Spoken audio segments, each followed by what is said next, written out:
Nicolas, si tu es OK, on peut peut-être se présenter et puis après on pourra démarrer, je pense. Ouais, ça marche. Ok, donc moi je me présente, je m'appelle Nicolas Ransard, je suis directeur de production chez South Factory, que j'ai rejoint il y a un peu plus de 10 ans maintenant. Voilà, et je m'occupe de toute la partie de réalisation de projets sur mesure avec VTS Editor, donc pour divers clients à travers le monde. Et également, j'ai un œil sur la partie formation et développement, qui sont l'autre activité qui consiste à développer notre logiciel VTS Editor et la suite en règle générale. Ok, merci beaucoup Nicolas. Et moi du coup, je m'appelle Végis Leclerc, je suis chargée de communication chez eLearning Touch.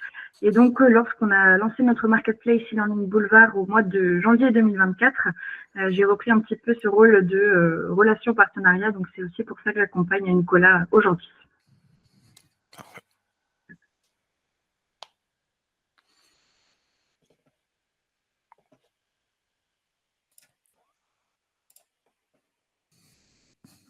Et puis, je crois que Nicolas a quelques jolies mises à jour à nous montrer aujourd'hui, Jean-Michel. Donc, ce sera l'occasion d'en découvrir encore plus. Yes, on va faire un petit focus sur tout un pan du logiciel. Bon, ce que je vous propose, c'est qu'on démarre, et puis comme ça, le temps que je présente eLearning Touch, les retardataires nous rejoindront. Donc, eLearning Touch, on est un partenaire qui accompagne les entreprises et les centres de formation dans la digitalisation de leur formation sous la forme d'un hub de service. Donc, on a 13 ans d'expérience maintenant. On a fêté notre anniversaire il n'y a pas très longtemps. Et donc, au niveau du hub, en fait, on est composé en quatre pôles. Le premier pôle, donc, c'est notre marketplace eLearning Boulevard, dont je vais vous parler un petit peu plus en détail après. Le second, c'est le pôle Studio Media Learning, dans lequel, en fait, on a une équipe d'ingénieurs pédagogiques qui conçoit sur mesure des ressources pour nos clients. Donc, ça peut être des modules e-learning, des contenus en réalité virtuelle, des vidéos learning, des serious games, etc. Et ils ont déjà effectivement utilisé VTS Editor pour justement répondre à des projets clients avec ce beau logiciel. On a également donc un pôle LMS Moodle, donc on accompagne nos clients qui sont essentiellement des entreprises et des centres de formation sur la partie hébergement, installation de plateformes, paramétrage graphique et fonctionnel, et puis administration des plateformes pour veiller à ce qu'elles soient toujours à jour et sécurisées. Et donc, on a un dernier pôle qui est notre centre de formation, la eLearning Touch Academy, qui nous permet donc de vous former à l'utilisation des logiciels dispensés dans eLearning Boulevard, puis également à la formation de Moodle en tant que gestionnaire ou administrateur de plateforme et en tant que formateur. Pour faire tout ça, quand on a fait tout ça, on a obtenu quelques reconnaissances et certifications. Donc, depuis le début de l'été, on est certifié Moodle Partner Premium, qui est la plus haute reconnaissance certifiée par Moodle HQ, la maison mère, qui certifie donc de la qualité de nos process en termes de mise en place de plateformes LMS Moodle, qui hébergent vos contenus de formation, et puis également sur la partie sécurisation des données et des plateformes. On est également certifié donc Best Partner iSpring depuis 12 années. Donc iSpring, c'est un outil auteur qui permet de concevoir des ressources pédagogiques sur mesure depuis directement le logiciel PowerPoint. Donc on n'est pas tout à fait sur les mêmes gammes de modules qu'on peut créer avec VTS Editor, mais ça permet de se lancer dans la conception pédagogique. Et puis donc on est également certifié Calliope, donc nos formations ont été certifiées par l'organisme, en tout cas pour les processus de développement des compétences, la qualité est au rendez-vous. Voilà. Et donc tous les 18 mois, on a un audit pour renouveler ce certificat et puis être sûr qu'on est toujours en adéquation avec les demandes de conformité de l'organisme. Donc pour revenir un petit peu sur la partie eLearning Boulevard, qui nous a permis effectivement de rentrer en partenariat avec Serious Factory. Donc sur eLearning Boulevard, en fait, on l'a lancé puisqu'on s'est aperçu que très souvent, malheureusement, on voit beaucoup de logiciels qui sont en vogue, etc. Et on souhaite du coup pouvoir les utiliser et concevoir nos ressources pédagogiques avec. Malheureusement, des fois, quand on choisit des logiciels, on ne le fait pas forcément par rapport au projet qu'on peut avoir défini au préalable. Donc, l'idée de eLearning Boulevard, c'est pas de vous proposer simplement des outils du digital learning, c'est d'abord de partir de votre projet. Donc, on a référencé 16 projets sur e-learning Boulevard qu'ont observé justement nos ingénieurs pédagogiques au studio Media Learning d'e-learning Touch. Et donc, on a ces 16 projets-là, comme par exemple créer des ressources interactives, créer des serious games, concevoir des vidéos illustrées, diffuser mes formations, etc. Et donc, en fonction du projet que vous avez pu identifier, vous allez pouvoir effectivement consulter les logiciels, les solutions qui sont compatibles avec ces projets-là, les comparer directement dans la plateforme e-learning Boulevard, et puis si le doute persiste, conforter votre choix avec un expert e-learning Touch pour être sûr que effectivement cette solution correspondra à votre projet. Donc notre leitmotiv, c'est que trouver une solution en réponse à son besoin n'aura jamais été aussi simple qu'en e-learning Boulevard. Donc effectivement, sur cette marketplace, vous allez pouvoir acheter des solutions logicielles, disposer de conseils d'experts, donc avec notre équipe d'ingénieurs pédagogiques, voir également ce qui est possible de faire en termes de formation pour prendre en main rapidement les solutions. Et puis on a donc d'autres services uniques pour pouvoir compléter votre projet. Donc comme je vous le disais, on a vraiment souhaité créer quelque chose d'innovant et qui est en adéquation avec ce qu'on peut observer sur le marché du digital learning en vous proposant une entrée par projet qui est relativement innovante. Là, on a un aperçu justement de trois différents projets qu'on a pu référencer. Et donc, parmi ces 16 projets, on a 25 partenaires qui répondent effectivement au projet du digital learning qu'on observe au quotidien.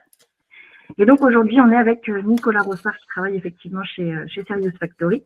Et il va nous parler de l'utilisation de l'IA dans VTS Editor. Donc, Nicolas, je te laisse la main. Ça marche. Alors, hop, je vais partager. Ça ne dérange pas si je partage mon écran? Non, non, bien sûr, je t'en prie. J'enlève le mien, comme ça, ce sera plus simple. Ça roule. Alors, hop. Ok, bon. Du coup, rapidement, pour entrer un petit peu plus dans le détail de qui est Serious Factory, on est une vieille startup, comme on aime bien se définir, depuis un peu plus de 17 ans maintenant, spécialisée historiquement dans la conception de projets sur mesure, principalement en 3D.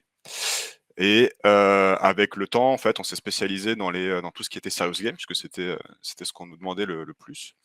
Et ce qui a donné lieu en 2016, finalement, à notre volonté, notre souhait d'en faire de nos outils internes un logiciel, VTS Editor en l'occurrence, qui permettrait à tout à chacun en fait, de pouvoir créer ses propres serious games sans avoir de compétences particulières en code ou en graphisme. Et du coup, depuis 2016, on développe la suite Virtual Training Suite avec son logiciel phare, donc VTS Editor, dont on va parler aujourd'hui. Et puis également, un petit peu plus tard dans le temps, VTS Perform, qui est effectivement une autre plateforme de déploiement qui vient souvent en complément en fait un peu des LMS pour remonter des datas assez précises sur ce qui est fait pendant les expériences. Donc l'idée aujourd'hui, c'est que je vous présente rapidement VTS Editor et globalement comment, avec nos derniers développements, on a pu intégrer des intelligences artificielles dans le logiciel. Alors je dis des intelligences artificielles parce qu'on en a intégré et développé en fait de plusieurs natures.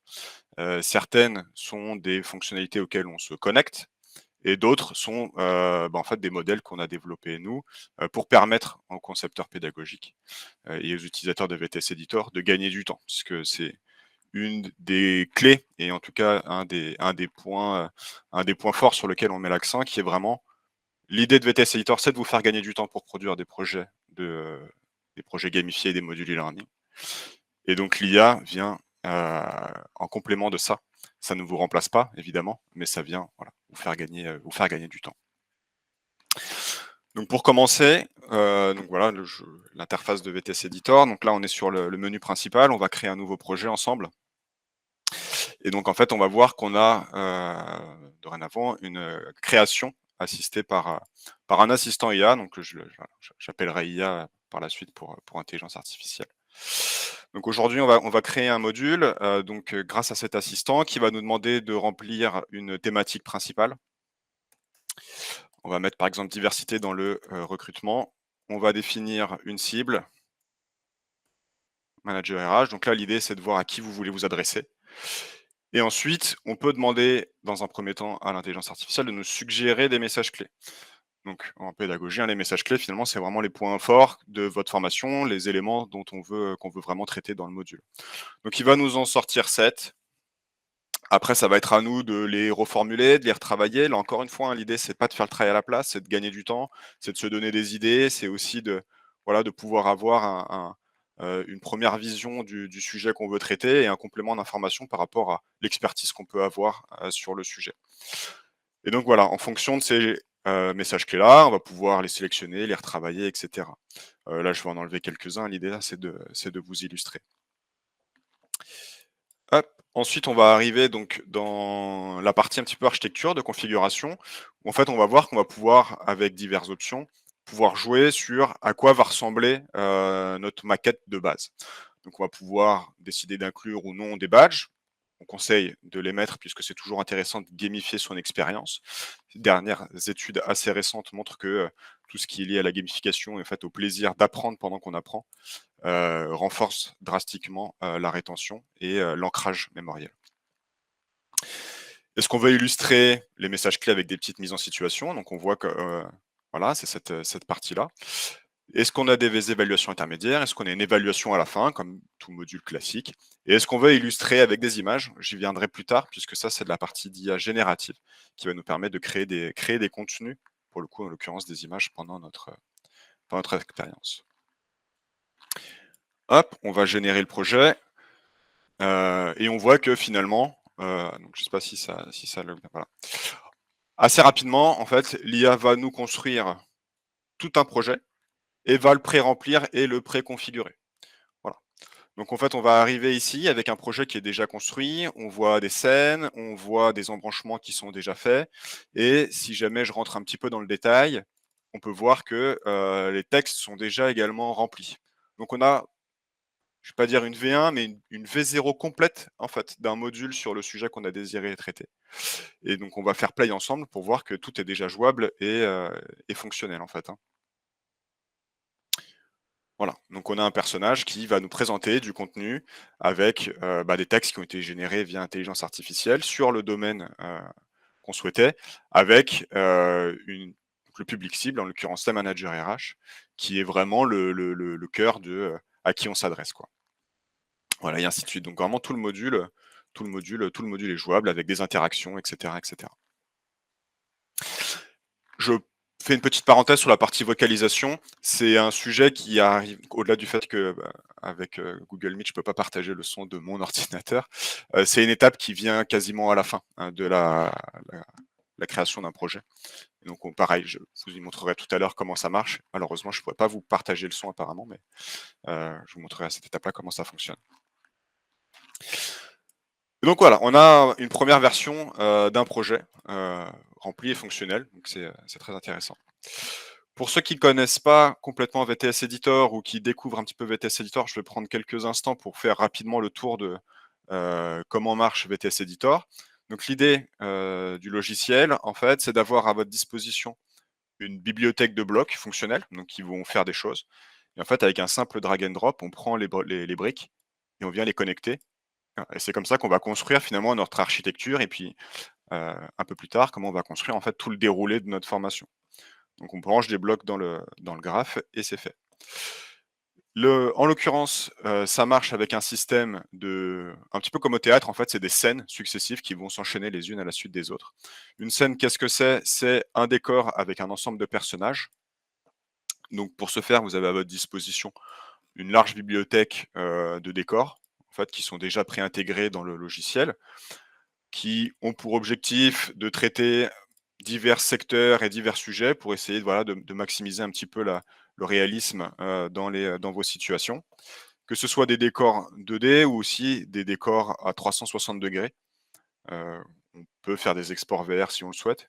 En tout cas, on peut traiter vraiment d'être immergé à 360 dans son environnement. Ensuite, une fois qu'on a défini, donc je vais prendre je vais reprendre le décor un peu de base. Une fois qu'on a défini notre décor, en fait, on peut venir placer nos personnages. Donc là, pareil, pour la partie personnage, on a un large choix de personnages à disposition dans le catalogue, divers styles, que ce soit des styles vestimentaires, que ce soit des ethnies, que ce soit des âges, que ce soit des métiers également, et puis même voilà, des personnages aussi un peu plus fun avec d'autres styles graphiques ou carrément, voilà, en l'occurrence le Père Noël comme c'est de thématique en ce moment. Et voilà, donc les personnages sont de plein pied et complètement en 3D. Une fois qu'on les a définis, on les place dans la scène et voilà. Pour ceux qui veulent aller un petit peu plus loin sur la partie décor, il est possible d'importer ses propres photos et finalement de créer ses propres décors, voilà, dans lesquels vous aurez le loisir en fait de vraiment placer les personnages où vous le voulez, les encarts visuels où vous le voulez, et cetera. Donc on peut aller vraiment très loin dans la partie personnalisation avec VTS. Pour finir sur comment fonctionne VTS, donc là on voit qu'on est rentré dans une scène et que maintenant en fait on a la possibilité finalement de venir l'éditer et d'écrire ce qui doit se passer dans cette scène. Et on voit que la bibliothèque de blocs a changé. À notre disposition maintenant on a deux principaux codes couleurs, des blocs orange et des blocs verts. Les blocs orange sont des blocs informatifs qui ont pour but en fait de faire avancer l'histoire ou de faire des choses au scénario sans solliciter particulièrement l'apprenant. Donc on peut faire parler un personnage, on peut afficher un message à l'écran. On va également pouvoir jouer, si on le souhaite, sur les émotions des personnages. Alors là, évidemment, sur le Père Noël, c'est pas le plus simple pour illustrer. Donc je vais juste prendre un autre personnage. Hop. Tac, tac, tac.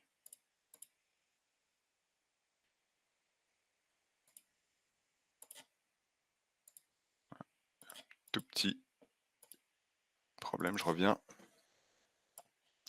Hop, dans le projet. Voilà, on voit qu'on peut jouer en fait sur les émotions des personnages pour pouvoir aussi travailler sur la partie un petit peu plus non verbale sur, sur le projet. Également l'intérêt, toujours, d'essayer de maximiser en fait l'immersion et le réalisme pour favoriser un ancrage pertinent pour l'apprenant. Et un bloc, quand on vous l'ouvrez, vous avez des champs à configurer et hop, on va écrire par exemple bonjour. Et si je fais play, on voit que tout de suite ça fonctionne et ça marche. Voilà, on a fait parler notre personnage.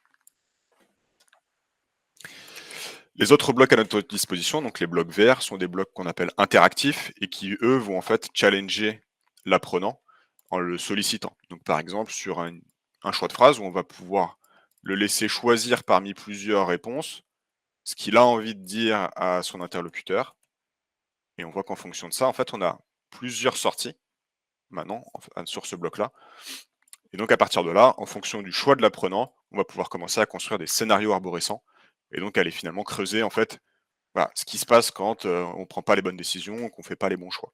Voilà, et donc on sait aujourd'hui qu'on apprend mieux en faisant, et donc là l'idée c'est de pouvoir vraiment expérimenter ce qui se passe quand ça se passe pas bien, donc quand les mauvais choix sont pris. Voilà pour le rapide tour d'horizon de VTS Editor, et je vais revenir à notre sujet du jour qui était vraiment l'IA dans VTS et ce que ça propose. Donc à votre disposition, on a pas mal d'outils déjà au niveau du graphe. Donc quand je dis du graphe, voilà, c'est là où on va vraiment travailler notre sujet. Déjà, sur l'ensemble des textes du logiciel, vous avez maintenant la possibilité en fait de compléter ou de reformuler la phrase en potentiellement changeant le style de langage, et cetera. L'intérêt de ça, ça va être de pouvoir, par exemple, faire un premier draft en voilà, ne pas forcément se concentrer sur la tournure de phrase, comment ça doit être dans le projet final, mais de pouvoir mettre des intentions au niveau du scénario, pouvoir dérouler justement et construire assez rapidement tout le module. Et puis après, quand on en est à vraiment rédiger les textes un peu finaux, encore une fois, se donner des idées ou se permettre de voilà, parfois on a le mot qui reste sur le bout de la langue ou voilà, la sensation que c'est pas exactement ça qu'on voulait dire. Là, l'intérêt, c'est de pouvoir justement reformuler ou trouver d'autres approches sur la partie écriture. Alors, je vois qu'il y a une main qui s'est levée pendant. Je propose de répondre un peu à la volée quand c'est pertinent, comme ça on reste dans le sujet. Donc, Bonjour, bonjour. moi c'est Alice. Super. j'utilise VTS depuis pas mal d'années déjà. J'avais juste une question. Du coup, c'est super là si on peut générer les textes directement dans VTS. Et c'est vrai que c'est souvent ce que je fais en fait, parce que comme ça, je teste avec la voix des personnages, tout ça.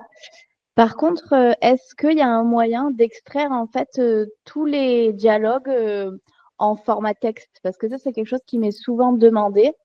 Et je me retrouve à copier-coller. Alors, je sais pas, peut-être c'est une question bête, mais est-ce que du coup, si je génère tout dans le logiciel, j'ai une manière de les extraire en type Ouais, script pour mes dirigeants? ouais, tout à fait. Alors, il y a pas de question bête pour le coup. En fait, on Mm. a un onglet texte et voix qui Oui, récapitule l'ensemble des textes du projet. Vraiment, là, vous ouais. avez tous les textes de votre projet. Et en fait, vous avez la possibilité d'exporter ces textes-là Ok. et globalement, vous avez le choix entre le format Excel ou un format texte. On conseille fortement le fichier Excel parce que du coup, ça fait non seulement ça fait une matrice propre, bon, on va Ouais. le faire, voilà, on va le faire. Hop, je vais l'exporter sur le bureau. Hop, et je vais l'ouvrir pour vous montrer. Tac, donc le temps qu'Excel s'ouvre. Et donc l'avantage, c'est qu'en fait, on va récupérer dans un fichier Excel vraiment tout l'ensemble. Voilà, hop, Mm. il est là. Tous les textes du projet, Ah, le top. Ok. avec du coup une ligne égale une cellule. Dans quelle scène c'est et qui c'est qui va prononcer, qui c'est qui va dire le texte.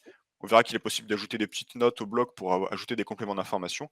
Et là, l'avantage, c'est que si jamais vous retravaillez un texte ici, Mm. voilà, à la place d'esprit consciencieux, on va mettre esprit travailleur. Hop, Mm. je vais sauvegarder. Je vais fermer ça. Je vais pouvoir réimporter mes textes finalement. Ah oui. Hop, aller rechercher mon texte. Et là, on voit, j'ai réimporté les textes, j'ai modifié un texte, j'ai un petit warning. Et en fait, on voit que hop, ça a corrigé. Donc ça, c'est très pratique pour tout ce qui est relecture, effectivement. Vous Oui. écrivez vos textes, vous les faites relire, corriger, etc. Et vous pouvez les réimporter d'un coup. Vous n'avez pas besoin d'aller faire des copier-coller. Alors attendez, la ligne 27 avec, Super. etc., Après, de toute etc. façon, il faut régénérer les voix, par contre. Du Oui, coup, à la fin. C'est pour ça qu'on fait si la ça. voix est Ouais, modifiée, il faudra régénérer la voix. Ouais. C'est ouais. ça, Ok. Ben, merci beaucoup. avec plaisir. Donc, premier outil d'IA, voilà, la partie vraiment reformulation, complétion du texte dans une cellule. Pour aller un petit peu plus loin, on a sur la gauche ici un petit cerveau qui est en fait un outil de génération de blocs. Donc cet outil-là est en constante évolution puisque l'idée c'est de voilà, c'est de l'enrichir au fur et à mesure du temps. En fait, ici, ça va vous permettre de créer directement un dialogue entre deux personnages, un monologue, voilà, par exemple, d'un formateur qui parle d'un sujet. Vous pouvez créer des quiz aussi directement. Diversité dans le recrutement, par exemple. Voilà, on va mettre 3 propositions de réponse. Et hop, ça nous a généré un quiz avec voilà, une question aléatoire et puis hop, des propositions de réponse. J'avoue que j'avais volontairement pris un quiz parce que l'idée aussi c'était de vous montrer que parfois en conception on sait, on a la question sur laquelle on veut interroger notre apprenant. Voilà, on sait qu'on veut on veut lui demander ça en l'occurrence, ce sera plus simple. Mais on connaît la bonne réponse, mais il peut toujours y avoir toujours pareil un peu ce problème de qu'est-ce qu'on peut proposer comme mauvaise réponse. Et en fait, on peut demander à l'IA de générer des réponses. La plupart du temps, il va essayer de, enfin, en tout cas, il va toujours essayer de trouver la bonne réponse, en tout cas une bonne réponse. Et puis, en fait, voilà, des réponses moins bonnes, voire mauvaises. Et l'occurrence, voilà, l'idée, toujours pareil, pas forcément de tout garder tel que, mais de s'en inspirer et puis dire ah oui, effectivement, ça c'est une bonne idée. Bon, finalement, ça je le garde. Ça, j'en ai pas besoin, je vais l'enlever. Ça, c'est bon, j'ai déjà ma bonne réponse, etc., etc. Et du coup, de pouvoir créer un quiz comme ça. Toujours, hein, l'idée, gagner du temps, éviter la feuille blanche, éviter la panne d'inspiration, parce que ça peut arriver. Pour en venir à cet outil de génération de blocs, donc des quiz, des vrais faux, drag and drop, donc on voit qu'on essaie de générer automatiquement globalement les blocs verts, hein, qui sont les parties un peu interactives pour l'apprenant. Et puis des fois, on peut aller plus loin maintenant sur quelques nouvelles un peu features qui permettent d'aller vraiment créer des conversations arborescentes avec voilà, différentes profondeurs et différents embranchements. Cet outil-là, comme je l'ai dit, il est en constante évolution. Plus on avance dans nos développements et dans les usages de VTS, plus on essaye en fait de faire en sorte de pouvoir générer automatiquement certaines de ces situations. Ouais, Encore moi. pas de souci. Conversation arborescente, qu'est-ce que tu entends par là? Ah bah, je vais vous l'illustrer, ce sera plus simple. Rôle 1, on va dire que c'est responsable RH. Rôle 2, nouvel arrivant. Thème de la discussion, définir une stratégie de recrutement pertinente. On va prendre 3 embranchements et 2 niveaux allez, 3 niveaux de profondeur. 2 niveaux de profondeur, ça ira plus vite. Hop, on va générer. Donc ça devrait être assez rapide. Et hop, ça a créé tout un on va dire un scénario arborescent dans lequel on peut aborder un thème. Voilà. Et puis en fonction de ça, en l'occurrence, là, le coach, enfin celui que j'ai défini comme étant le responsable RH, il va nous répondre et on va pouvoir aller après recreuser des sous-parties. Donc là, l'idée, c'est vraiment de dire, bah tiens, sur un thème donné, je peux aller creuser un sujet avec le coach qui aura toujours des réponses à des questions qui semblent pertinentes sur le sujet. En Après, fait, encore le une fois, choix, il se fait en cliquant, c'est ça? C'est dans le voilà, dialogue? c'est ça. Bah là, du coup, je vais vous Ok, montrer, je vais faire play. C'est-à-dire que moi, en tant qu'apprenant, on va me proposer de choisir parmi ok, différentes phrases. j'ai compris. Voilà, attention, quelqu'un de recrutement pensez-vous utiliser? Hop, je pense que les réseaux sociaux, ok, et après, ainsi de suite, tac, tac, tac, tac, tac, tac. Voilà. Ok, j'ai compris. Merci. Et du coup, ça nous donne un premier niveau et après, on en fait ce qu'on veut. Ah, Est-ce qu'on c'est veut super. reboucler en arrière, complètement en arrière, passer à la suite, etc. Voilà, l'idée, c'est de pouvoir un petit peu, comme avec ChatGPT, hein, finalement, d'aller Mm. creuser des sujets et d'aller récupérer des informations. J'insiste un peu beaucoup, mais l'idée, c'est pas forcément de prendre du tel que, dire ok, ça y est, c'est bon, j'ai fait mon taf, mais vraiment d'avoir une base qui nous enrichit, qui va voilà, nous stimuler sur le sujet et pouvoir aller débloquer un peu de créativité ou de l'inspiration. Ok. Donc voilà pour ce premier assistant, enfin pour ces 2 premiers assistants dans le graphe. Je vais faire également une petite parenthèse pour ceux qui connaissent pas spécialement VTS Editor. Je vais aller dans la partie un petit peu plus évaluative sur en fait finalement tous les blocs que ça a généré à la fin et on voit qu'on a la possibilité de définir du score. Il faut savoir que dans VTS Editor, certes, on a la possibilité de définir un score, je veux dire classique, de 0 à 100 et en l'occurrence sur le barème que vous le souhaitez, puisque du coup ça refera une mise à l'échelle à 100 pour les exports SCORM. Mais également, si vous voulez aller plus loin, vous avez la possibilité de créer de nouvelles compétences. Et là aussi, bah, du coup, ça va être de pouvoir, durant votre scénario, en fait, aller évaluer avec un peu plus de précision plusieurs compétences. Je sais pas, par exemple, l'écoute active et un peu les connaissances théoriques, par exemple. Voilà. Donc là, l'idée après, ça va être de vous permettre d'avoir une finesse dans le scoring et l'évaluation des compétences. Ça nous semble important parce que bah, l'idée, c'est de faire grandir votre apprenant, hein. Il va suivre vos modules et l'idée, c'est de lui apprendre des choses et de bah, le faire grandir. Et l'idée, en mettant en place ces compétences-là, ça va être de vraiment pouvoir lui permettre de repérer finalement ses lacunes sur un sujet précis et pouvoir après, par la suite, aller les travailler pertinemment avec les modules qui vont bien. On imagine que globalement, on a bien avancé dans notre projet. Je vais revenir un petit peu sur les possibilités qu'offre l'IA et puis sur une des possibilités qu'offre VTS Editor, qui est la personnalisation, puisque l'idée, ça va être vraiment de coller à votre environnement et bah, voilà, de pouvoir le mettre à vos couleurs et votre image. Pour ce faire, on a plusieurs options. La première qui est très récente puisque ça date de la dernière version de VTS, la 7.0, la partie apparence, qui va vous permettre en fait de créer vraiment un style graphique et un univers graphique pour votre projet en entier. Tout ce qui soit interface, etc. va être, on va dire, redesigné. Et là, vous avez 2 approches, la possibilité de choisir parmi un des modèles existants. Et si vous voulez aller plus loin, vous pouvez créer vos propres thèmes, voilà, en allant importer vos images, etc. Vous avez tous les modèles qui sont à disposition et vous n'avez plus qu'à modifier pour vraiment faire un module, on va dire, à votre image. Donc ça, c'est un premier point qui est sympa. Le deuxième point, ça va être la partie média, qui va vous permettre d'importer vos propres images, vidéos, PDF, sons, etc., que vous allez pouvoir mettre à divers endroits du module. Mais encore une fois, avec l'IA, depuis peu, on a intégré, donc c'est là où je disais des intelligences artificielles, c'est que jusqu'à présent, on a vu finalement des modèles qui, globalement, surtout sur la partie création de blocs, etc., c'est Satisfactory qui a développé en fait ces algorithmes-là.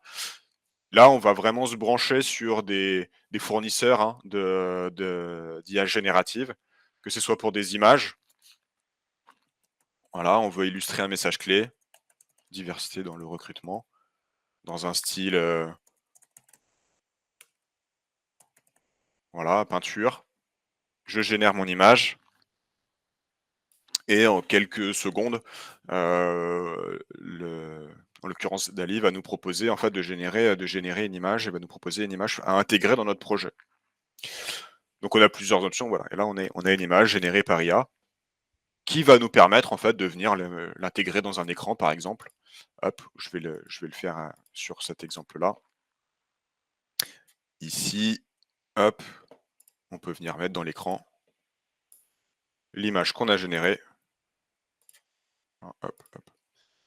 Et ce qui va nous permettre en fait de venir un petit peu illustrer et venir en complément du discours en l'occurrence du coach pendant le module. Juste peut-être, Nicolas, une petite question. Oui. Aurélie a posé la question dans le chat. Au niveau des IA utilisées dans VTS Editor, on est essentiellement sur OpenAI? Oui, essentiellement avec effectivement le modèle ChatGPT. Après, selon les services, là on verra qu'en l'occurrence, voilà, c'est DALL-E, en l'occurrence, celui qui fonctionne pour la génération d'images. On a Eleven Labs pour tout ce qui est sonore. Donc c'est une bonne transition puisque là l'idée c'est de vous montrer qu'on peut également. Malheureusement je ne pourrais pas écouter puisque je ne partage pas le son, mais voilà, grâce à un prompt, en fait, de lui permettre de générer un son, voilà, un son qui va venir illustrer une séquence, un passage dans votre projet, ou de créer une petite ambiance, voilà, qui boucle. Pour venir, encore une fois, renforcer un petit peu l'immersion et ce que nous on appelle la juiciness. Donc c'est vraiment tout ce qui fait que ça va venir faire une expérience qui va vraiment être marquante pour votre apprenant. Pour faire une petite parenthèse sur la juiciness et comprendre un petit peu l'intérêt de ça. Normalement, un peu de choses près, tous sur ce chat, vous avez déjà dû voir au moins une fois le jeu ce qu'on appelle le Mach 3. Donc l'idée, c'est vous avez une grille avec plein de symboles ou des couleurs. Et l'objectif, c'est d'inverser 2 symboles pour en faire des lignes de 3 et venir casser la ligne, etc. et de marquer des points comme ça. Ça existe depuis très longtemps, hein, il n'y a pas de problème, mais il y a un jeu qui a fortement démocratisé ce concept-là, c'est Candy Crush. Tout le monde connaît normalement Candy Crush. Et il y a une excellente conférence du créateur de Candy Crush qui expliquait que, en l'occurrence, ce qui a fait un des succès du jeu, c'est ce qu'ils appellent le juicy. Donc c'est quelque chose que vous voyez dans le jeu, etc. C'est tout ce travail qui a été sur l'aspect visuel, sonore et récompense qui font que un joueur, un utilisateur de cette application, en quelques secondes, va être accroché et va vivre une expérience qui va le marquer. Parce que voilà, c'est sympa, on prend du plaisir, voilà, on passe un bon moment. L'objectif, nous, de ce qu'on appelle un peu le juicy learning, c'est de transposer ça aussi dans le milieu de la formation. Il n'y a pas de raison que les modules, ils doivent être, je ne vais pas dire chiants et plats, mais presque. Voilà, l'idée, c'est vraiment de faire des choses qui, pour faire plaisir à l'apprenant, en fait. Hein. Et chaque apprenant, c'est un individu comme vous et moi, comme tout le monde. On aime regarder des films, on aime lire des bouquins, on aime vivre des expériences passionnantes. Et là, l'idée, c'est pareil. Ça va être d'aller créer ce petit supplément d'âme dans le module pour venir marquer l'apprenant et en l'occurrence faire en sorte qu'il retienne les messages que vous voulez distiller dans votre module. Donc ça, c'était pour la partie effet sonore.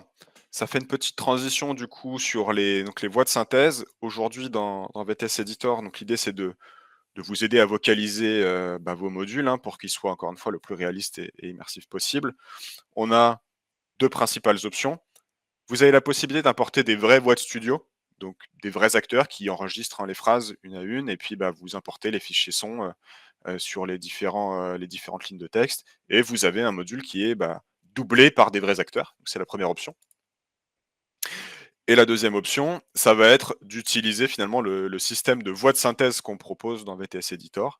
Et là, vous avez 2 catégories de voix de synthèse. Des voix de synthèse un peu plus traditionnelles, généralement fournies par Google et Microsoft, donc qui sont quand même pas n'importe qui et qui ont de très bonnes voies de synthèse. Mais depuis peu, en l'occurrence Eleven Labs, qui propose des voies de synthèse qui vont intégrer en fait de l'IA dans la génération de ces voies de synthèse. Et qu'est-ce que ça va faire? Ça va permettre en fait à l'IA d'aller analyser finalement le texte et donc d'influencer le timbre de voix, la diction, etc., pour avoir un rendu qui est beaucoup plus réaliste. Et aujourd'hui, on atteint des résultats qui sont impressionnants. Et en plus de ça, le très gros avantage, c'est que, bah, comme vous avez pu le constater ces dernières années, l'IA va très vite et avance, se développe très fortement. Et bah, en l'occurrence, on est connecté directement dessus. Donc toutes les évolutions de ce côté-là, on en bénéficie et vous en bénéficiez du coup avec VTS Editor. Donc ça, c'est vraiment un gros plus. Ça me permet également de faire une petite parenthèse sur la partie vocalisation. Un élément qui est important aujourd'hui dans la diffusion des modules, c'est tout ce qui est accessibilité. C'est un sujet qui reste important.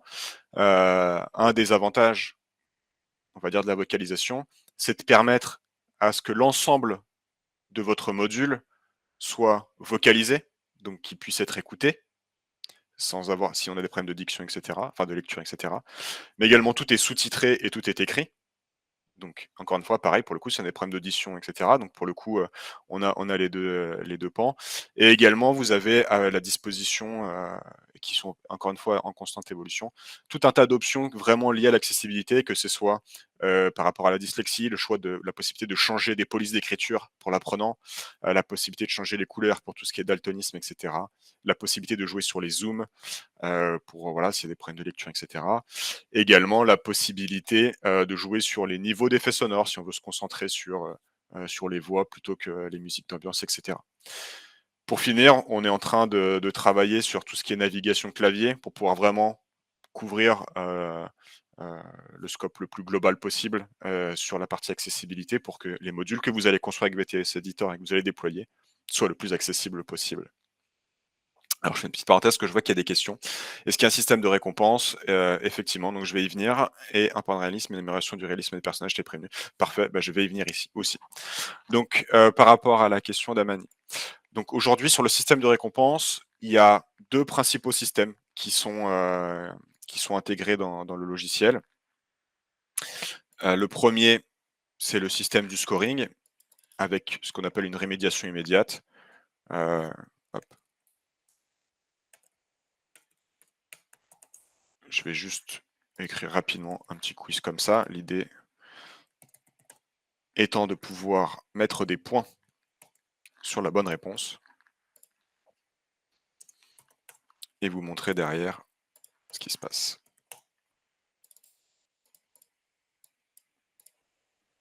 Hop.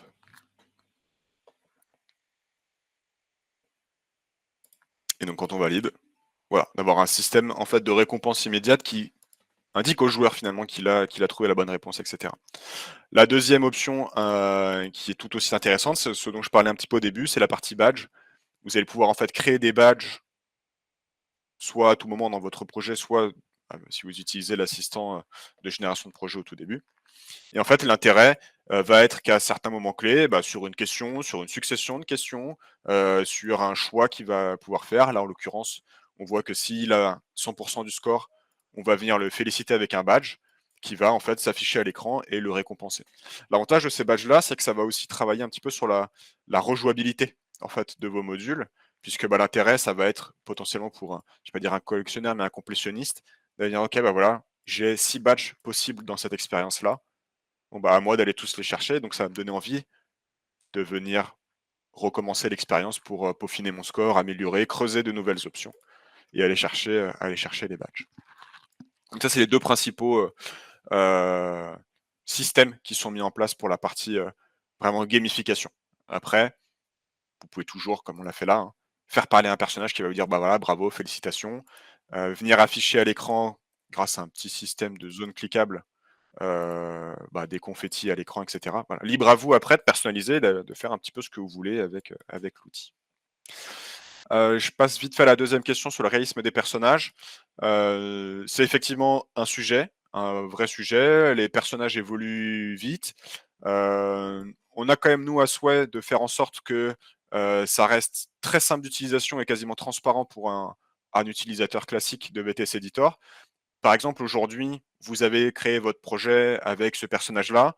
Si au dernier moment, vous voulez changer pour ce personnage-là, voilà, j'ai changé et c'est bon. En fait, tout est resté à jour, tout fonctionne pareil dans le logiciel. Il y a rien qui est cassé. Là, je vais refaire play avec ma petite séquence, juste pour vous montrer que ça y est, l'avatar, il a changé, etc. Donc, on a un intérêt à ce que tout ce qui est système d'émotion, d'animation, soit compatible avec tous les personnages. Toujours est-il que on travaille à essayer de faire avancer nos technos et de faire avancer le réalisme pour aller avec des personnages qui ont des émotions plus fines, des comportements plus fins, etc. etc. Également dans les tuyaux, un petit peu, je veux dire, un spoiler de ce qui est dans la roadmap, on est en train de travailler sur un configurateur de personnages qui vous permettrait de définir une tête de personnage avec du coup des tenues différentes. Donc là, en l'occurrence, ça permet de pouvoir diversifier encore vos expériences en gardant un vrai contrôle sur le casting. Et Alice avait une question. Oui, encore moi. Alors moi, c'était parce qu'en fait, j'ai déjà pas mal de modules déjà faits. Et en fait, est-ce que vous avez un système d'IA de relecture? Parce que ça m'intéresserait en fait d'avoir une relecture de mes modules. En fait, c'est possible ça? Alors, pas encore, mais on a. Alors, en l'occurrence, c'est des. Pour être pareil, transparent, nous, en fait, aujourd'hui, on travaille avec des assistants. On travaille des assistants en dehors de VTS Editor, qui pour l'instant sont vraiment des outils internes qui nous permettent en fait d'aller expérimenter et voilà, de tenter de travailler, on va dire d'entraîner des IA sur certains sujets. Mmh. En l'occurrence, tout ce qui est création de parcours, idée de storytelling et relecture de modules, c'est des choses qu'on est en train d'entraîner en fait en C'est en interne cours, ouais. pour que, Mais en gros, on a 3 steps en fait. La première, c'est au-delà d'avoir l'idée, c'est de voir si c'est pertinent et si on est capable d'en faire quelque chose. Donc on essaye plein de choses sur différents assistants et sur différents aspects de l'IA.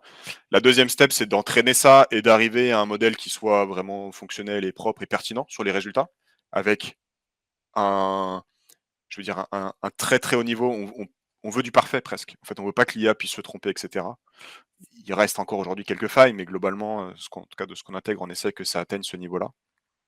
Et la troisième step, c'est que pour l'intégrer dans VTS Editor, il faut que ça soit à l'arrivée très simple et très intuitif pour l'utilisateur. Donc il y a après, une fois qu'on a cet assistant-là, un travail de pré-mâcher le travail au maximum pour que dans l'outil, vous ayez juste à dire ok, en fait, je veux que voilà, je veux ça.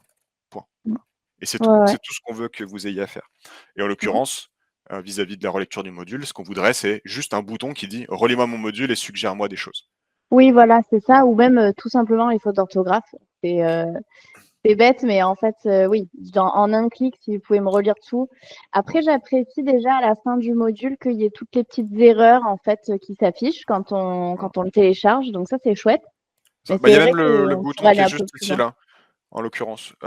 Ici, là, on a petite Mm. coche, sans avoir allé jusque dans publier, qui va vous lister en fait l'ensemble des choses, warning ou autres, et Oui, pouvoir dire, ok, ok, tiens, là, ce bloc-là, on m'a dit de le relire parce qu'il a été généré par l'IA. Ok, je vais aller le relire. Voilà. ok. Et du coup, pouvoir aller faire. Et donc, on voit que les lignes en plus restent grisées, ce qui fait qu'on sait ce qu'on a fait. Ça permet d'avoir un bon suivi sur nos actions. Donc, ça, c'est Ok. intéressant. Ah, ça, c'est chouette. Merci. Alors, il y a également aujourd'hui un système un peu on va dire, de dictionnaire intégré qui vous affiche en orange les vraies fautes, on va dire, d'orthographe, pas forcément de grammaire, mais au moins d'orthographe. Voilà, vous avez mis un N en trop, vous avez oublié vous avez oublié un accent, il va vous le dire. Par contre, effectivement, une faute de conjugaison ou d'accord, il va pas encore vous le dire.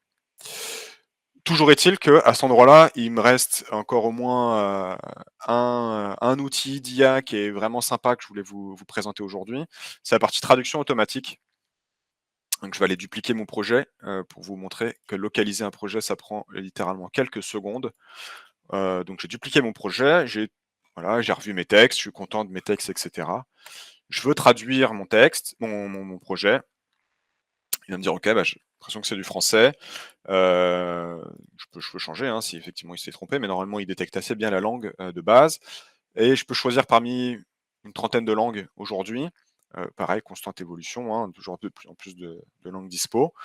Je vais mettre de l'anglais pour qu'on puisse à peu près relire ensemble, hein. Si je mets tchèque, je pense que ça va être assez limitant dans l'effet waouh de la démo.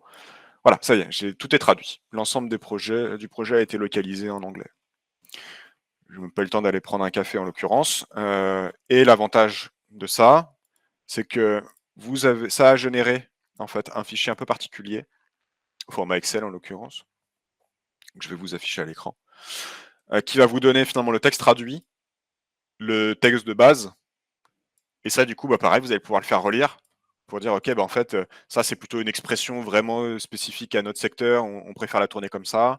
Là, on est sur un mot vraiment pareil, encore un verbatim de notre industrie, donc il faut qu'on le change.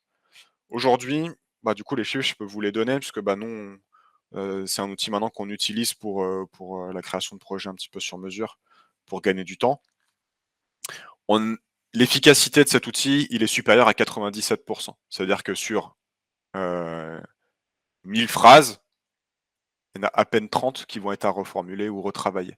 Sachant que dans quasiment tous les cas, c'est mais nous, en fait, dans notre contexte, on dit ça plutôt comme ça, ou en fait, ce mot-là, c'est un mot spécifique à notre industrie, et donc, il faut juste qu'on le réécrive. Voilà. Et ça a généré, il n'y a plus qu'à générer les voix, et hop, vous avez localisé votre module dans la langue que vous souhaitez. Parce que là, j'ai mis anglais, mais vous pouvez choisir la langue de votre choix.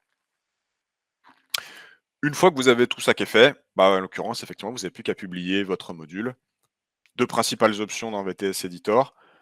VTS Perform, qui est notre plateforme de déploiement, qui va venir en fait vous permettre d'obtenir des stats vraiment qualitatifs et pas simplement quantitatifs. Mais également, plus classique, parce que malgré tout, ça reste la norme sur le marché.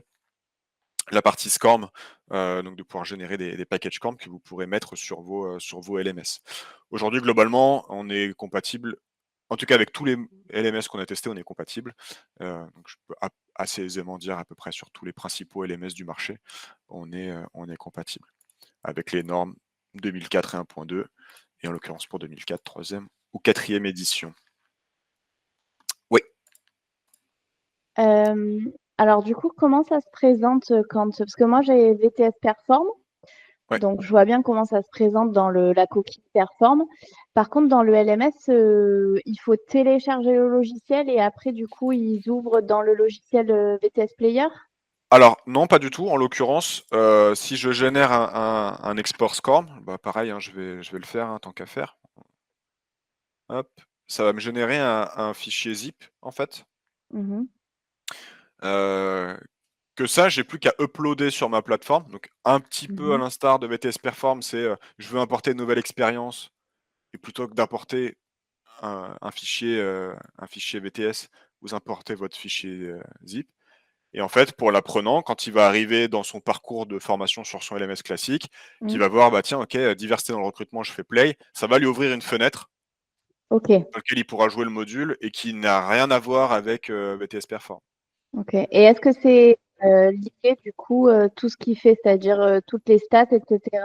Est-ce qu'on, par exemple, sur Moodle, on arrive à les retrouver ou pas? Parce que du coup, j'essaye de voir un peu l'intérêt de VTS Perform versus l'intégration. Effectivement, en l'occurrence, pas spécialement. C'est ça l'histoire. C'est que du coup, on va être cantonné à la norme SCORM, alors qui permet de plus en plus de choses et globalement pas mal de choses, mais vous allez pouvoir remonter son temps d'activité dans le module, s'il a réussi ou pas, le score qu'il a eu, etc. Par contre, vous n'allez pas savoir si à la question, je prends le cas de l'évaluation, vous n'allez pas savoir si sur cette question-là, ce qu'il a répondu. Ça, vous ne le saurez pas. Ok. Avec Il y a SCORM. quand même quelques bonnes données. Après, sur la place, ça c'est plutôt e-learning touch, du coup, sur la spécificité Moodle. Mais c'est vrai que là, je vois, ça faisait 37 gigas, là, le module. Non 37 mégas. Ah, méga, ok, d'accord. Mais ça va, donc c'est gérable. C'est gérable sur un Moodle. Oui, et puis je précise effectivement sur l'intégration dans Moodle. En fait, je sais pas si vous connaissez un petit peu Alice Moodle, mais quand vous uploadez un SCORM directement dans la plateforme, l'apprenant il va pas sortir en fait de la plateforme LMS, il va rester sur la plateforme et il va consulter sa ressource directement sur Moodle, comme si vous lui aviez mis en fait une vidéo à disposition, peu importe. Ok, bon, super, merci. Je vous en prie.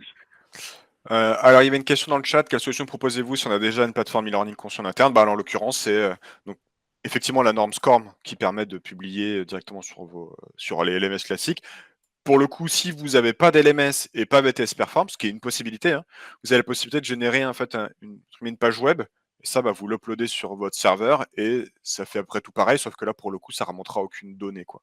Ça va juste vous permettre de jouer le module. Et je vois que Emma avait une question. Oui, bonjour. Donc moi, c'est Emma. Je travaille donc pour un organisme. En fait, je suis en train de mettre en place un organisme de formation qui preste essentiellement des formations e-learning. Donc depuis septembre, je me suis inscrite, enfin, j'ai souscrit à VTS Editor et je fais moi-même en fait la construction de mes graphes. Pour rejoindre ce que disait Azilis tout à l'heure, moi j'ai un souci. Donc aujourd'hui, j'utilise comme LMS Digiformat. Mes stagiaires, quand je leur mets des graphes VTS, il va y avoir en fait une fenêtre pop-up qui va s'afficher et ça ne va pas être en fait comme par exemple quand je mets à disposition des vidéos dans mon module, dans ma séquence e-learning. Il va y avoir en fait une fenêtre pop-up qui va s'ouvrir et de temps en temps, en fait, j'ai mes stagiaires qui vont avoir, par exemple, bloqué sur leur téléphone portable ou leur tablette les pop-up et qui m'appellent en me disant « Mais Emma, j'ai un souci, je suis bloquée, je n'arrive pas à ouvrir ton VTS. » J'avais cette remontée-là à faire et j'ai eu aussi un souci, alors je ne sais pas si c'est côté VTS ou côté Digiformat, avec mes remontées de score. C'est-à-dire qu'en fait, tout ne remonte pas dans le Digiformat et j'ai trouvé quelque chose pour contourner notamment les scores, c'est-à-dire quand mes stagiaires, j'avais mis donc dans mon graphe un système de score où ils avaient 5 questions, donc ils avaient 50 points. Et en fait, finalement, ça remontait que 1%. 1% au niveau de mon score dans Digiformat. Et du coup, dans mon graphe, à la fin de chacun de mes graphes, j'ai été obligée de mettre un bloc vérifier score, d'accord, avec une progression, s'il a échoué ou s'il a réussi, et redéfinir de cette façon le score pour que ça me remonte à 100% ou à 80%, que ça me remonte son score. Je ne sais pas si vous comprenez ce que je dis. Alors, pour le coup, bon, sans aller dans le debug complet, parce que pour le coup, il faudrait sûrement que je vois le projet, mais une des peut-être des raisons, c'est la partie règle d'évaluation. C'est-à-dire qu'aujourd'hui, si jamais, même vous avez que 50 points qui sont donnés dans le module, si ici votre barème il est sur 1000 points, en fait, il va dire, OK, vous avez eu 50 sur 1000, en fait. Donc, ça peut valoir le coup de regarder si ici, il y a bien le... Ah non, mais même le 50, il ne remonte pas. C'est 1% ou 0%. Oui, bien sûr, parce qu'en fait, sur la partie SCORM, ici, en fait, ce qui va se passer, c'est qu'il va remettre à l'échelle, en fait. Il va refaire une règle de 3 hein, qui va dire, il y a eu 50 points dans le module, le barème complet, il était sur 300, donc je fais une règle de 3 pour remettre un score en pourcentage. Et en l'occurrence, vous pouvez vous retrouver à dire, j'ai eu 50 points, il m'affiche 15%, alors que je suis censé avoir 100% des trucs. Oui, Et si vous mettez 50, en fait, vous aurez, il aura 100% des points. Donc ça, c'est un premier sujet. Et après, effectivement, il y a peut-être l'histoire aussi entre le score et la progression. Oui. Où aujourd'hui, en l'occurrence, quand on arrive à la fin du module, donc vraiment dans le bloc fin, c'est là que se fait l'envoi et donc la remontée du ça y est, le module il a bien été complété. Mais parfois, on veut que ça soit fait avant. Et effectivement, on a développé un bloc technique qui s'appelle progression. C'est ça. Donc, et qui permet en fait de dire, en fait, arriver à ce stade-là du scénario, allez hop, c'est bon, je suis à 100%. Et là, en l'occurrence, je pense que c'est là dont vous parliez, que vous pouviez redéfinir le score. Et là, pour le coup, c'est forcément un pourcentage, effectivement. Voilà, donc du coup, j'ai réussi à contourner comme ça. Voilà. Mais en l'occurrence, il y a peut-être quelque chose à creuser du côté du barème ici dans l'évaluation. Ok, merci beaucoup. Et pour la partie Digiformat, effectivement, Emma, sur les différents LMS, les intégrations des scores ne sont pas tout à fait identiques. Donc effectivement, si Digiformat prévoit d'ouvrir chaque SCORM dans une fenêtre surgissante ou dans une fenêtre pop-up, c'est sûr que là, vous n'allez pas pouvoir contourner cette fonctionnalité-là. À part si vous le mettez sous forme d'URL, comme disait Nicolas, mais effectivement, du coup, vous n'aurez pas les remontées scoring au niveau de la consultation du module. D'accord. Ok, voilà. Merci. En fait, ce qu'il faut savoir, c'est que on est sur un un module en 3D immersif, en fait. Et du coup, ça prend des ressources. Effectivement, ça fait tourner un moteur 3D. Et dans certains cas, effectivement, il y a besoin de générer une fenêtre à part. Mais pareil, c'est des choses au fur et à mesure et des évolutions technologiques, puisque différents navigateurs se développent également. Petit à petit, on arrive à optimiser, contourner, etc., certaines de ces restrictions. J'avais juste une question, excusez-moi, c'est-à-dire que si, j'ai des scores ou j'ai des graphes où, par exemple, je n'ai pas de score. Oui. Là, je peux les mettre, du coup, en lien Internet, comme disait Azilis? Alors oui, si vraiment il y a un projet sans score ni rien, Oui, le fait de dire je veux générer une page web, c'est tout aussi bien, en fait. Hein. d'accord. Par Voilà. contre, si c'est une ressource qui est obligatoirement consultable, il vaut mieux quand même que vous l'ayez au Oui. format SCORM parce que sinon, vous ne pourrez pas savoir si elles ont vraiment été consultées ou pas. Et l'avantage de SCORM, c'est que malgré tout, ça s'intègre facilement dans un LMS et vous bénéficiez de toutes les fonctionnalités que permet un LMS.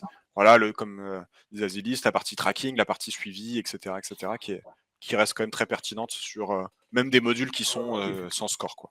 Tout à fait. Après, moi, je sais que quand j'intègre des vidéos ou autres, que je n'arrive pas justement à suivre, à ce moment-là, derrière, je mets un quiz. Comme ça, je m'assure que la personne a bien regardé la vidéo. Ok, merci beaucoup. Non, pas de souci. Il me reste 2 minutes 30. Je voulais rapidement évoquer, alors après, moi, je peux déborder un petit peu si besoin, il n'y a pas de souci. Un petit peu le futur aussi de l'IA dans VTS. On est en train, alors je ne vais pas dire que c'est une bêta, mais parce que c'est quand même très, très avancé.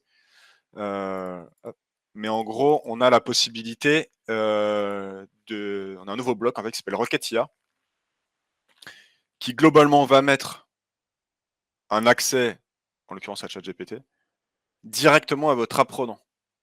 Dit autrement, l'utilisateur, le joueur, on va pouvoir lui demander quelque chose. Par exemple, sur quel thème veux-tu que je te questionne?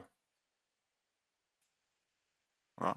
Là, il écrit tout en orange parce que du coup, maintenant, je suis dans un module en anglais, mais c'est pas très grave. Ça, je vais récupérer, donc c'est un système de variables. Hein. Je vais récupérer l'information de ce que me donne l'apprenant. Et en fait, je vais pouvoir demander à l'IA, génère-moi un quiz sur le thème de... Et là, je vais venir, en fait, récupérer le souhait de l'apprenant, en fait. Hop. Et puis, bon, je ne vais pas entrer dans les détails, mais voilà, on a la possibilité de récupérer, du coup, la question, de récupérer les réponses, etc. Hop. Te donner une petite description pour aider l'IA à venir chercher l'information, nous donner les bonnes infos. Et en l'occurrence, après, derrière, de créer un quiz, mais ce coup-ci, qui est uniquement basé, non pas sur ce que nous, concepteurs, on a défini auparavant, mais sur ce que l'IA proposera en fait à l'apprenant.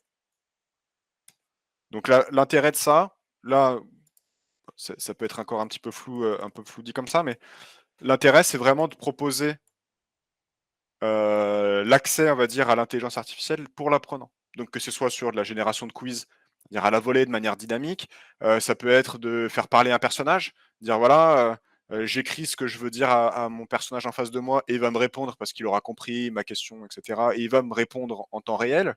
On est en train de travailler aussi du coup sur maintenant ce qui peut être des simulateurs. Ça veut dire que plutôt que d'avoir ce qu'on a pu voir jusqu'à présent, finalement des quiz avec des réponses données ou des choix de phrases avec des réponses données, de poser la question à l'apprenant, de dire ok, qu'est-ce que. Je vais reprendre cet exemple ici.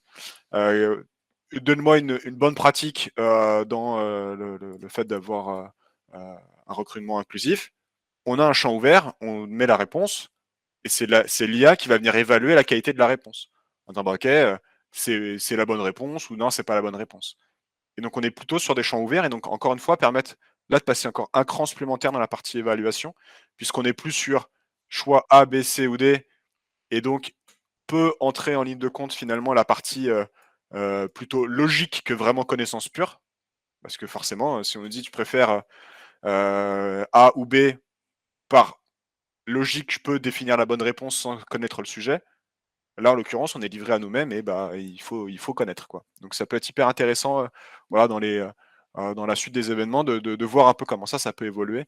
Et en tout cas, cette possibilité qui va être mise dans les mains des concepteurs pédagogiques pour faire des scénarios encore plus immersifs et ouverts. Ouais, j'ai vu qu'il y avait une question. Emma.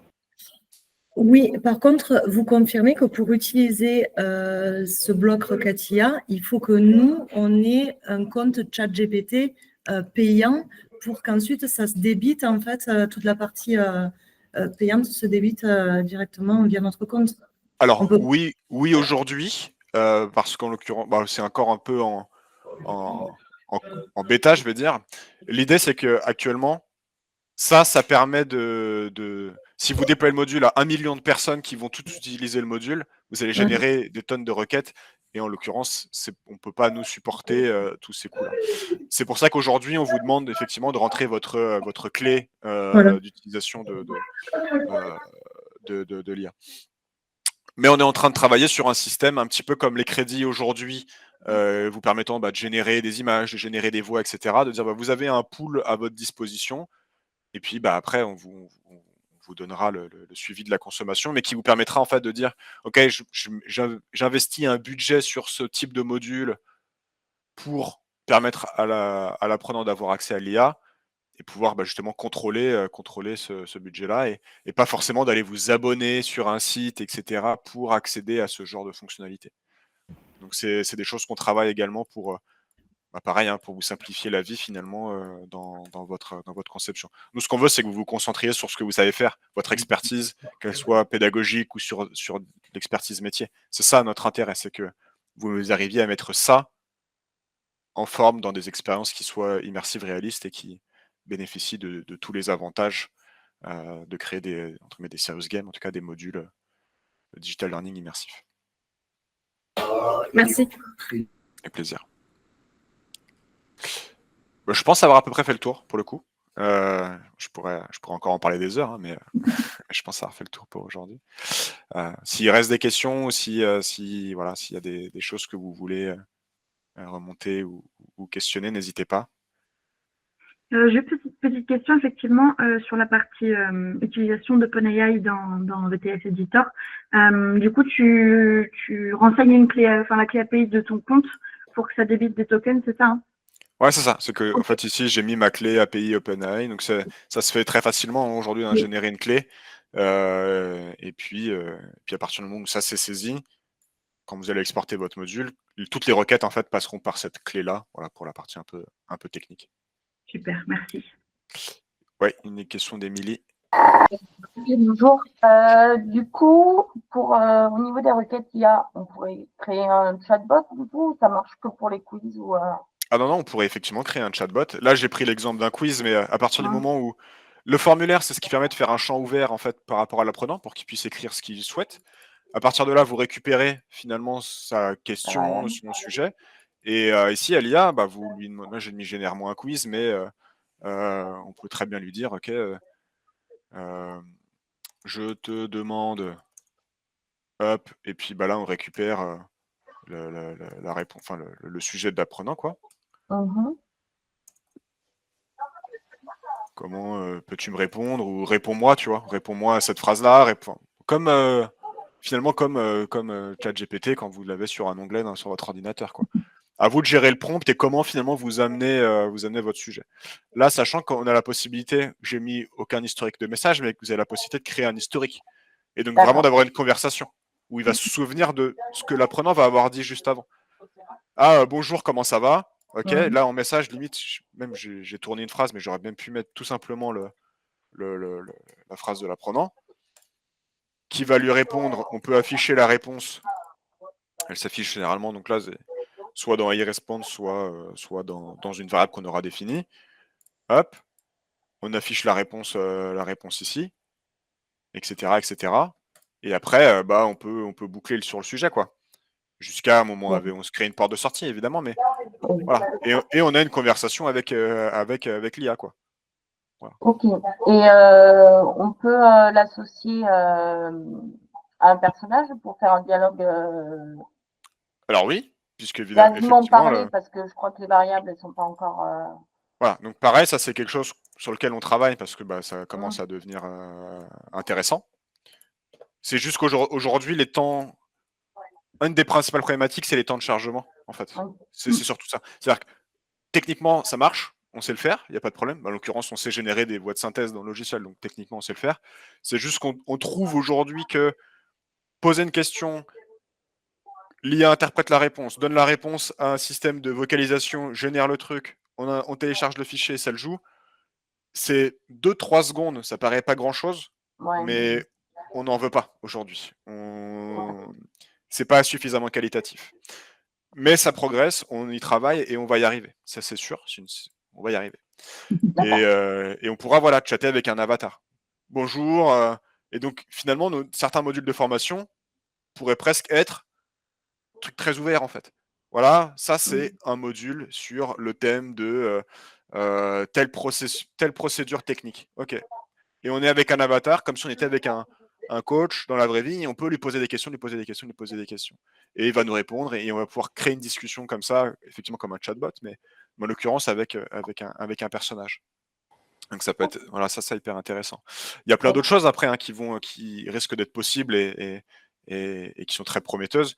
Pareil, on travaille sur des systèmes de pouvoir alimenter finalement notre propre contexte. C'est-à-dire qu'aujourd'hui, c'est le modèle ChatGPT. Il date de sa base d'entraînement, elle date de 2022-2023. Si on lui demande quel est le dernier président américain, il va pas savoir, il va pas donner le bon président, etc. Toujours est-il que même au-delà de ça, sur votre contexte professionnel, ChatGPT va juste se servir des données qu'il connaît du monde entier. Mais on pourrait, et c'est un des sujets qu'on travaille beaucoup actuellement, l'alimenter avec notre propre contexte. Ok, tiens, je lui donne mes tonnes de PDF, de documents qui me servent aujourd'hui de procédures, de normes, de contexte, etc. Pour qu'après, quand je lui pose une question, il soit capable de bien me répondre, en fait, finalement. Donc ça, c'est quelque chose aussi qu'on estime hyper important et qui va ajouter un vrai plus sur l'utilisation de l'IA. J'allais te poser la question, justement. Voilà.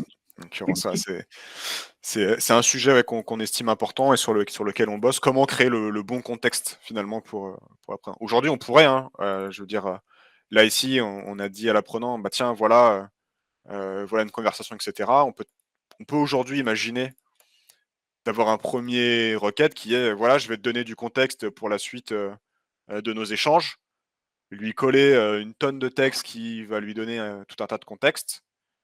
Et c'est de ça, grâce au système d'historique, finalement, il va le garder en mémoire pour la suite du module. Voilà, c'est des choses qui sont possibles. Donc aujourd'hui, on peut, je ne vais pas dire hacker le système, mais on peut déjà commencer avec un petit peu de bidouille à faire des choses qui sont pertinentes.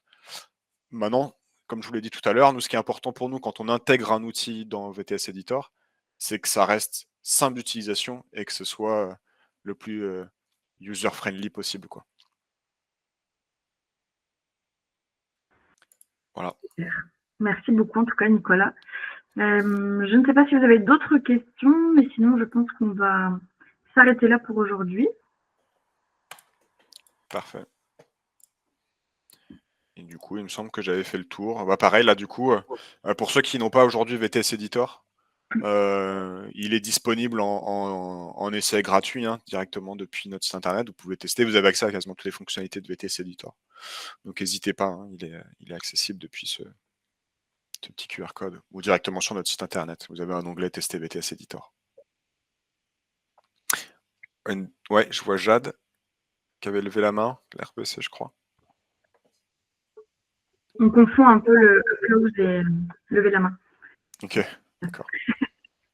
Ah, pas de souci, ça marche.